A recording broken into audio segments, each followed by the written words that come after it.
পরবর্তীতে আল্লাহ তাআলা রাসূল সাল্লাল্লাহু আলাইহি সাল্লামের একটা হাদিসে হযরত আবু হুরায়রা রাদিয়াল্লাহু তাআলা আনহু থেকে বর্ণিত একটা হাদিসের ভিতরে তিনি বলছেন রোজার ফজিলত সম্পর্কে। হাদিসটা অনেক লম্বা, কিন্তু বলতে গেলে সময় লাগবে, এই অল্প সময়তে হবে না। লাস্টের একটা পয়েন্ট বলি।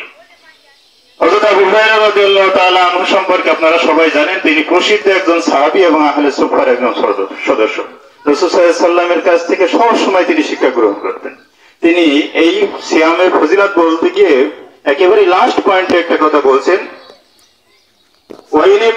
ওয়াইযা সিয়ামু আহাদিকুম ফালা ইয়ারফাস ওয়ালা ইয়াসখাব ফাইন সাবাহু আহাদুন ফালিয়াকুল ইন্নী ইমরুউন সায়িমুন। পয়েন্ট এক্সাক্ট বলছে, আবু হুরায়রা রাদিয়াল্লাহু তাআলা আনহু থেকে বলছেন এবং হাদিসটি একদম সহিহ, মুত্তাফাকুন আলাইহি, বুখারী এবং মুসলিম শরীফ থেকে নেওয়া হয়েছে।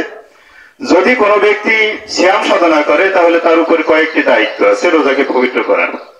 আমরা বলছি রোজা কিন্তু ট্রেনিং একটা সেকশন, এবং এই এক মাস ধরে আমরা ট্রেনিং নিলাম। ট্রেনিং এর পরে অস্ত্র জমা দিলে হবে না, আমাদের এই ট্রেনিং এ কি করতে হবে, বাকি 11টি মাস অতিবাহিত করতে হবে। এবার আমাদের শিক্ষা কিভাবে লাগে দেখেন, বলছে ফালা ইয়ারফাস, সেজন্য অশ্লীল কথা না বলে, ওয়ালা ইয়াফসুক, কারোর সাথে হানাহানি অবৈধ মারামারিতে যাতে লিপ্ত না হয়।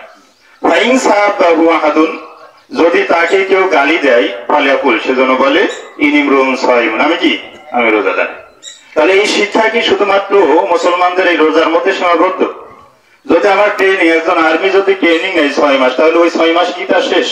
পরবর্তীতে ট্রেনিং থাকে না? থাকে। তাহলে আমাদের শিক্ষাটা এই জায়গায়, আমরা মুসলিম, অল টাইম মুসলিম মানে আনুগত্য, এটা ইসমে ফাইল শিখা, অর্থাৎ আনুগত্যশীল, আত্মসমর্পণকারী কার সামনে? মহান আল্লাহ রাব্বুল আলামিনের সামনে। আল্লাহ রাব্বুল আলামিন যখন যেটা আদেশ করেছেন, শুধু নামাজ এবং রোজা নয়, যেটা আদেশ করেছেন সেটা পালন করা, এবং যেটা নিষেধ করেছেন সেটা থেকে বিরত থাকাটা